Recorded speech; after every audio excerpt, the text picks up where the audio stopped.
It's all over, finished.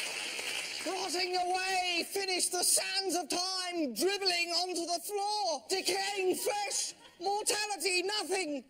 No sound, just a brief pinprick of light extinguished into it. Darkness for eternity. Maggots crawling through the eye sockets of maggots crawling through eye sockets. Nothing but dried blood and just a faint smell. It's the end. It's over. Yes, what my colleague is trying to say is that this is the last in the current series of A Bit of Fry and Laurie, and that he's sorry it's over, and he's very grateful to you for allowing him into his home. That's right. It's a very nice home. Thank you very much. I love what you've done with it. I think you're right to leave the coffee table where it is. If it is a coffee table, some of you prefer a tea table, I know. Whatever. Whatever, this is, as I say, the last in the current series of A Fry and Laurie, and last shows traditionally at the BBC are allowed 2 bottles of champagne-style fluid to be distributed unequally amongst the audience. My colleague, would you care to do the honours? Certainly will. There's a mean streak inside you, isn't there? It's actually quite a mean streak, yes. Yes, a very wide one. Yes, hardly room for my body either side of it. However, that's enough verbal rimming for the moment.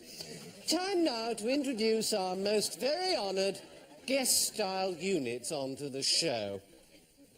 And you know, first out of the guest box is a woman of great distinction.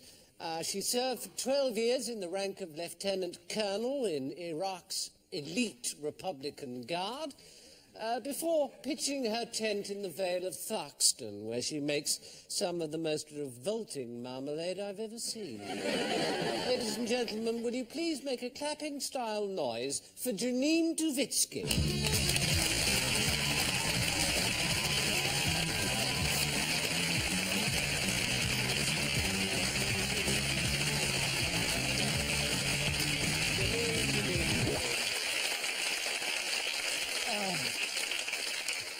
Janine, you look old, tired, badly dressed, and in a hell of a state generally. How do you feel?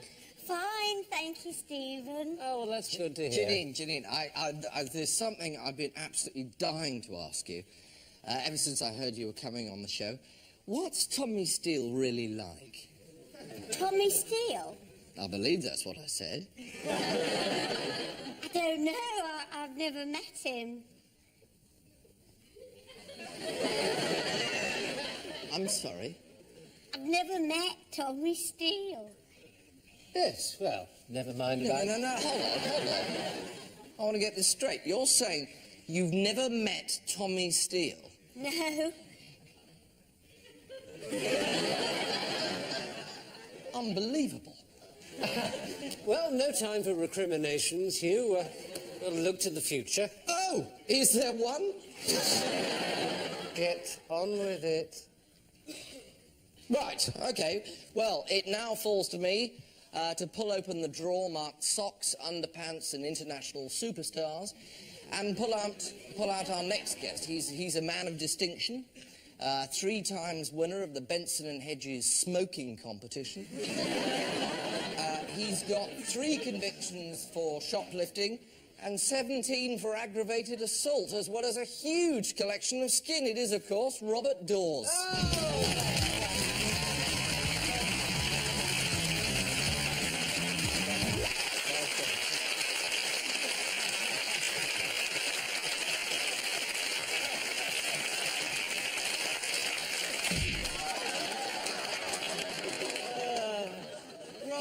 Robert, it's lovely to have you with us. Now, tell me, have you met Tommy Steele? No. Why not? I don't know, I just never have. I don't know, I just never have. Yes, well, never mind. Jesus! Right, well, with the time fast approaching Crewe Junction, the driver dead, the brake hoses rotted through by years of government neglect, it's time to pack our comedy tote bags, bung a couple of condoms into the hip pocket and head for Sketch Lab. Tony Racklin is headmaster of Lanark Primary School in Thurlow. The school has 84 pupils of mixed race, religion, gender and shoe size. Mickey, don't do that. Cheers, mate. So how does he deal with religious instruction at the school's morning assembly?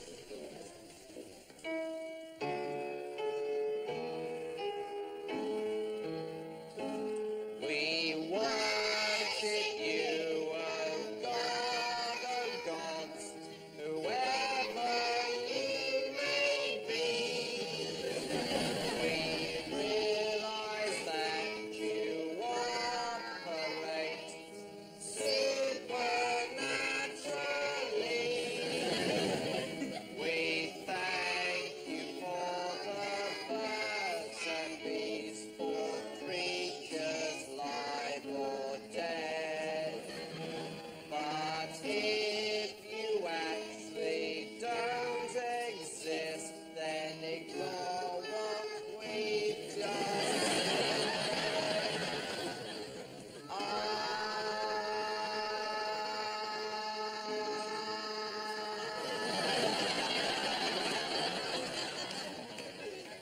Well, what I've tried to do, or what we've tried to do, I should say, is to develop a religious agenda that serves the needs of the kids in a very real sense. You must understand that we've got here, Jewish kids, we've got Buddhist kids, Hindu kids, Muslim kids, Christian kids, atheistic kids, agnostic kids. What they've all got in common is that they're all Kids? Exactly. Exactly. Now that's very important. So obviously any religious package that we offer must take account of all those differences under a basic overarching umbrella.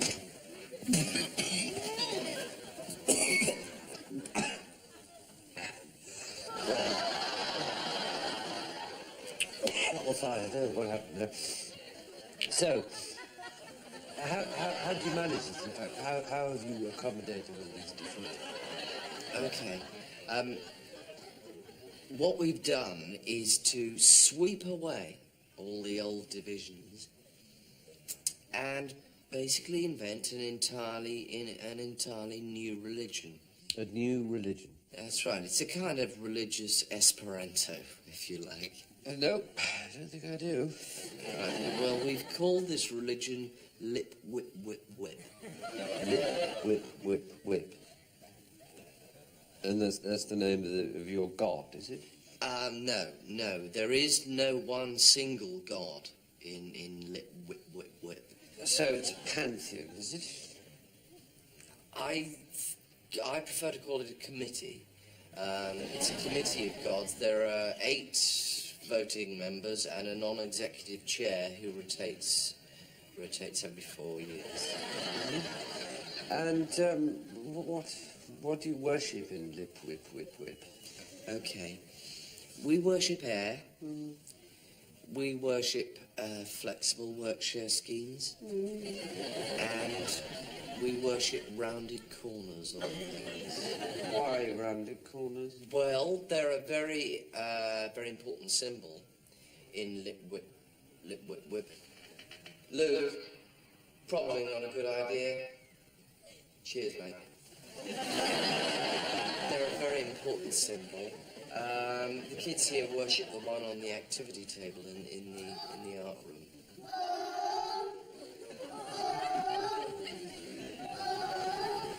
Would you say then that Lip Whip Whip Whip has been a success? I'll be as frank as I can. We've had some problems, I'm afraid. Oh! Yeah. Just yesterday, there was a kid in Mrs. Tremlow's 2 APCV XVW class. Tristram. Funny kid. He decided to form a sect that worshipped oblong surfaces. Dear. Now, come on then, Triss. I'm very disappointed. What are you?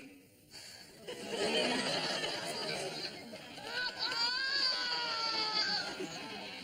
heretic.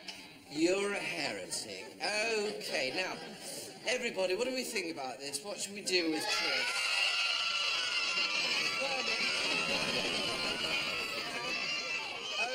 Okay, all right, then that's settled. Trish, we're going to burn you in the playground during morning break. Now then, Anna, what's all this about you being a witch? See these? Plant one of these in about, late July. Bit of water, bit of compost, bit of love. And, about 6 months later, you've got a 9-lane motorway running through your back garden. Yes, I always remember this spot because it was right here. This was the very first time that I saw my wife. I was standing absolutely here, and I remember thinking, what an incredibly tiny woman she was. Absolutely tiny. She was about that size. Tiny little thing. It was only weeks later, as I got to know her, that I realized that was, of course, because she was a long way away. The things they say, eh? The things they say. My youngest, she said to me the other day, she said, Daddy, why are there wars? Why do people kill each other and fight? I said, Rebecca, darling, shut your face and watch the video or I'll belt you one. Basically, I go around schools, I sit in with the kids, because I'm trying to learn French. You going to start then, Richard? Probably better if I start, Nick, yes. That way we can thrash out the position in broad terms and then we'll know where we stand. That'll be the best way. I think so, Nick, I really do. Go you on, then. Well, the position is that my client wishes in broad terms. Broad terms? Broad terms at this stage, Nick, yes, I think we can thrash out specifics later. My client wishes to engage in a bout of protracted sexual intercourse with your client. Can I just chip in here, Richard? Chip away, chip Probably away. going to save a bit of time if I tell you that my client is keen to proceed along the lines of the standard pre-coital agreement, with just 1 or 2 riders and emendations. Well, in that case, my client is very anxious to expedite matters as swiftly as possible. Yeah, how swiftly would that be, Richard? Well, my client was thinking in terms of along the next half hour. Yes, my client would like it clearly understood that she's not easy. Yes, my client is fully aware that your client is not easy, Nick. In fact, he wishes me to stress that he has enormous respect for your client as a woman in a variety of personal, non-sexual ways. My client is reassured by your client's position, and I'd like to know how your client intends to proceed. Well, my client was thinking in general terms of dinner at the Bombay Brasserie, after which, at some mutually agreeable time, he would like to put his tongue inside your client's mouth and move it around slightly. That is broadly acceptable. My client then suggests putting a hand up your client's skirt and having a bit of an old feel. Which hand would that be, Richard? My client has not yet decided on a hand. Okay, well, that's fine. If you just fax us with that when you get... No problem. Fax, Nick. Which hand up? Skirt. I should say that after your client has put his hand up my client's skirt, my client reserves the right to moan slightly. I don't see a problem there. No, that's fine. Good. Well, at this point, my client will suggest that your client drives my client back to your client's flat, where your client will play some James Taylor. My client doesn't have any James Taylor at this stage, but he wonders if Art Garfunkel might be an acceptable compromise. My client has indicated that Art Garfunkel is definitely not acceptable, but would be prepared to consider Tom Waits. Excellent, excellent. My client would now like to insert He would now like to insert a clause allowing him to spill wine on your client's blouse, which he's then able to mop off gently with a handkerchief, allowing him to brush your client's breast lightly as he does so. Yes, we feel that in the interests of both parties, a white wine spritzer should be specified. Wine spritzer it is. My client wonders whether your client is able to accommodate... Yes? Able to accommodate a gentle circular licking motion around the upper body. Perfectly acceptable. Each man would be permitted to gaze at the ceiling and say the words, "Oh God," and "Yes." Oh, God. Yes. Oh, yeah. Oh, yeah, yeah. Fine. Well, I think a move to the bedroom seems to be indicated. Indeed. I should point out, however, that my client is keen that this engagement should run along orthodox lines from here on in. Ah. Would that preclude the use of salad items? I'm afraid so. Well, in that case, my client feels that matters can be brought to a satisfactory conclusion in 3 minutes. Well, now, my client feels that that would be premature. We think that 10 minutes is more acceptable. What say we compromise with 6? All right, 6 minutes. I think hereafter we're back on standard contract territory. I assume your client will then roll over and turn his back on my client? Oh, my client will most certainly do so. Yes, your client will then attempt to hold him and he will behave coldly towards her. Quite so. My client will feel spurned and shamed as your client refuses to share the afterglow. Yes, my client will sneak into his clothes at 5 o'clock in the morning, go to work early, leaving no note for your client. My client will feel immensely rejected and angry at this. My client will pick up the phone once during the afternoon but fail to go through with a call, after which he'll never be in touch again. My client will from hereafter refer to your client as that bastard. If my client meets your client at the party, he will blush, look away. Precisely. So I think that's all satisfactory. Yes, indeed. If your client would like to sign the bottom here. Yes, and your client will sign here. Have you got a pen? Here you go. And could you initial the Tom Waits clause for me? Excellent. Thank you. So much. Good.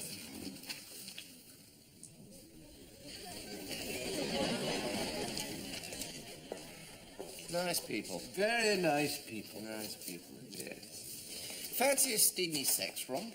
Yes, please.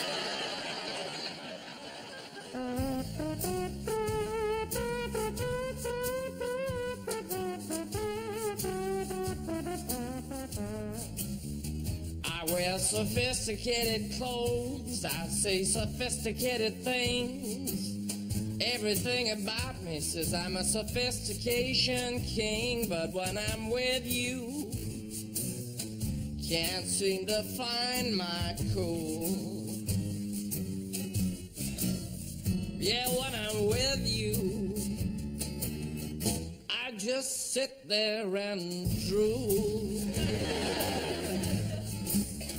I got sophisticated hands, I got sophisticated feet, a sophisticated car parked on Sophistication Street. But when I'm with you, can't seem to find my cool. Yeah, when I'm with you, I'm just a dribbling fool. When you look at me and you start to flirt, I have to wipe the dribble off the front of my shirt. When you ask me what's on my mind, all I can think to answer is blah. Eat sophisticated food, I breathe sophisticated air, run a sophisticated comb through my sophisticated hair. But when I'm with you, can't seem to find my cool. Yeah, when I'm with you, I'm just a dribbling fool.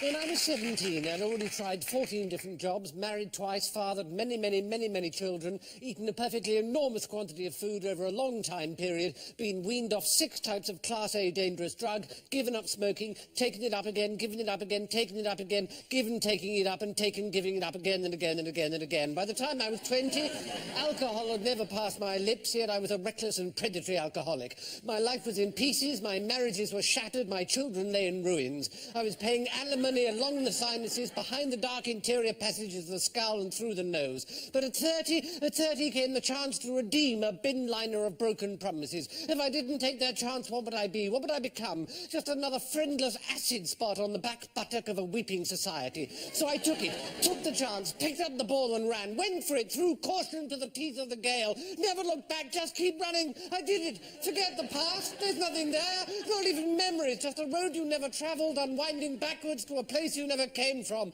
where fruit grows on trees you never climbed, in an orchard where you lost your virginity to a boy called Timothy, who died of Horlicks poisoning before you were born. No answers there. Stephen. Yes? Go and have a lie down. Okay.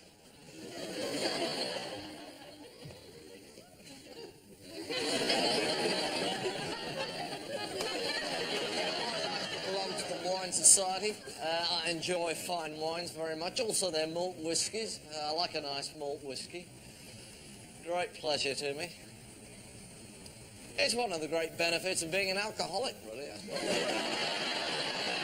Well, I'm aroused every morning by a very insistent cock. Yes, I used to use one of those automatic things that makes you a cup of tea and does this horrible screeching noise in your ear. But then I divorced her and bought it. What, alarm in the morning? Well, I have an old tape of Carlo Maria Giulini conducting the Vienna Philharmonic Orchestra in a perfectly transcendent version of Schubert's Seventh Symphony. And I rigged it up so that at exactly 7:30 every morning, it falls from the ceiling onto my face. No, I haven't got an alarm clock. I've got 3 children instead. It was a difficult choice, but I thought the children would go better with the wallpaper. Well, you know, he tried to palm me off with margarine. I said, you know, if you're going to palm me off, at least use butter or olive oil.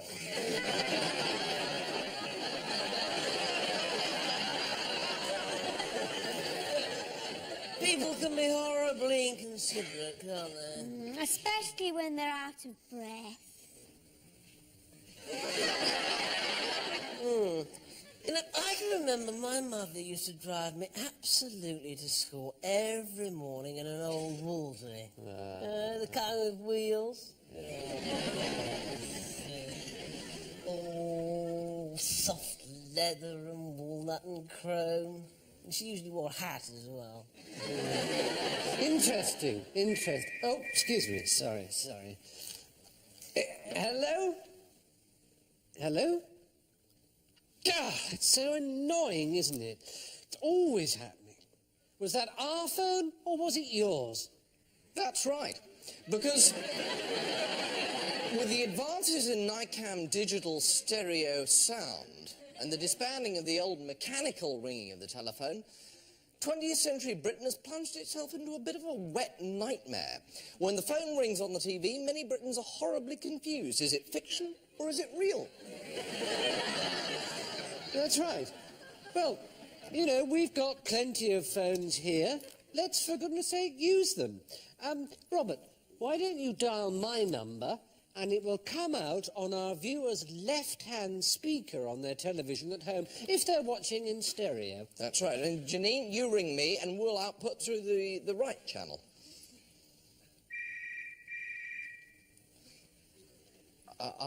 You see? Absolutely terrifying, isn't it? It's a nightmare. Yeah. Well, now, as part of our ongoing, continuing attempt to provide a better public service and earn lots of charter marks, we at Fry and Laurie have decided to institute a small flashing symbol here.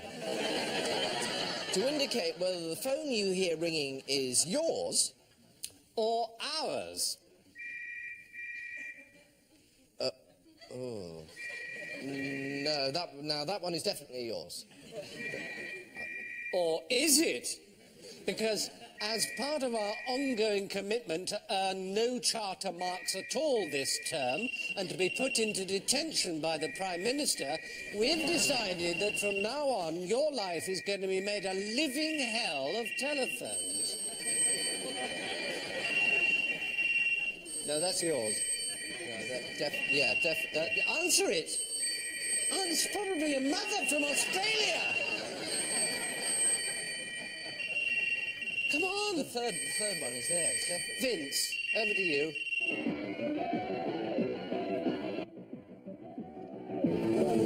Jerry, can I have a... Terry, got a moment? What? Have you got a window in your packed schedule? In which case, can you open a curtain and let me peek through just for a moment? Yeah? Good. Now, Terry, school. I've just had Mr. Stroke on the phone. He tells me that you didn't turn up today. So? So why not? It's boring. Well, how would you know that, Terry? According to Mr. Stroke, you haven't been to school for 4 years. So? So where have you been all this time? What have you been doing for the last 4 years? Got to level 9. Level 9? What do you mean, level 9? Level 9, top level. Yes, but school, Terry. Learning, growth, development. What's the point? What?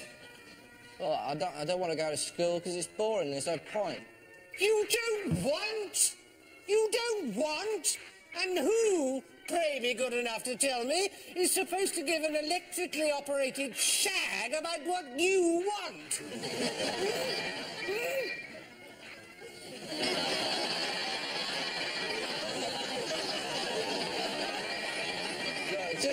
Just leave me alone, can't you? Leave you alone? Why the hell should I leave you alone? What are you doing? Are you making a cheese sauce? Working on a cure for cancer? Is an oboe concerto forming in your mind? What? I'm on level 9. Bugger level 9? Bugger up the arse of level 9 with an angle pies lamp! Talking about your life, Terry. What about it? What about it? Never mind what about it. What is it? What is your life, Terry? Tell me what your life is. Well, what's yours? What do you mean? Oh, what's your life? What, my life? My life? My life? My life is energy, work, dedication. 33 bloody years at Russell and Bromley. That's what my life is. My life is having you. I had you, didn't I? That was supposed to be a good thing. Didn't ask to be born. You didn't ask, Judas Priest on a 2-stroke moped. What is that supposed to mean, huh? You didn't ask to be born. You'd be better off dead, would you? Maybe. Maybe? What do you mean, maybe? Well, thought about it. Thought? What, about killing yourself? Yeah, when I finish this game.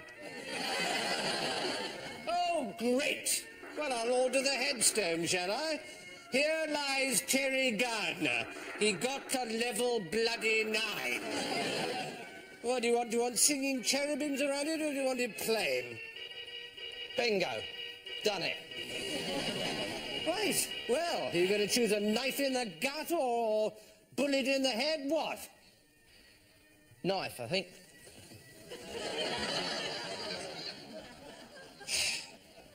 About bloody time. There I are. I only know one, I'm afraid. How many cabinet ministers does it take to change a light bulb? 3. It's got a lot to me, but there you are. Where is this country headed? That's the 64p question. Because in our village, there's a marvellous old game we play every Lammas Eve. Tradition has it that everyone living in the village of pensionable age has to dress up as a bale of straw. And then the rest of us, we split up into packs of 6 in 4-wheel drive vehicles, and we have to hunt them down and beat them to death with fence posts. I'm not absolutely sure of its origins. It's something to do with the Conservative Party, I believe.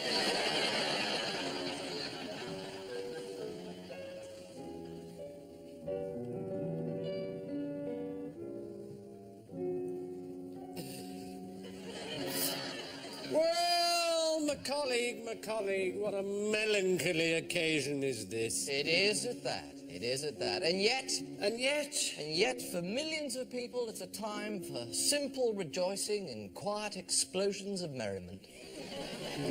I hate you. I know what he's trying to say. I do. But how, my colleague, how to find fit words with which to bid farewell to our viewing several? Let go, Luke. Feel the force. Be in touch with your feelings. Yes. Oh, viewing several. Time like a thief in the night has smashed our near-side window and stolen thence the stereo from our dashboard therein. For the very last time, I turn, wiping a sad, soft, salt tear from my crimsoning cheek, as I request and require our disastrously lovely guest units to tell me what is and will be their choice of farewell cocktail this evening. Well, I like the sound of a London felch. What about a golden shower? A good idea. We should be concentrating on choosing a cocktail first. Oh, yes, well, there's the Martini Navratilova.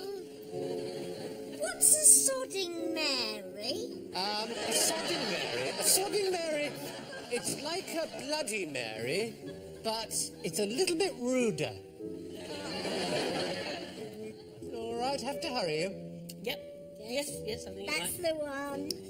We'd like a modern Britain. A modern Britain? Huh?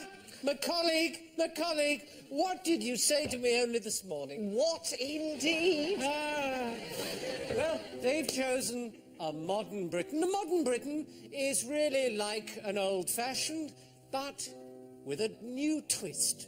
For a modern Britain, you'll need finely made English hand-blown crystal glasses, the very best Islay malt whiskey, lovingly blended by craftsmen who care. You'll need freshly squeezed apple juice from pleasant Somerset orchards. You'll need a quarter gill of best dry London gin, a pint of rich Jersey cream, and, of course, a half-quart of soft, still Welsh mountain water. And to garnish, you'll need a shamrock, a daffodil, a thistle, and a rose. There's a difference with a modern Britain, however, because a modern Britain goes like this.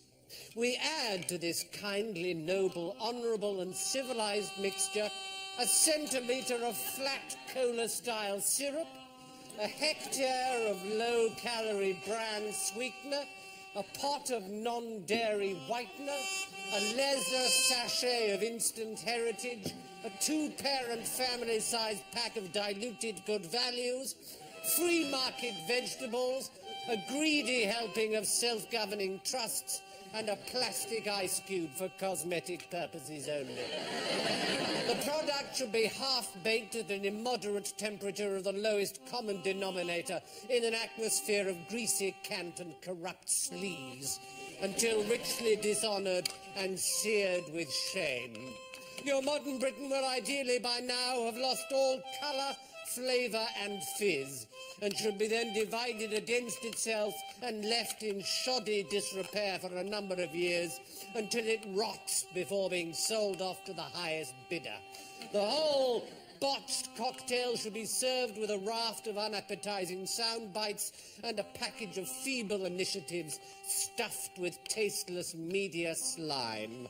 But perhaps somewhere you might be inspired to add one small, tender, caring cherry of hope. I wonder.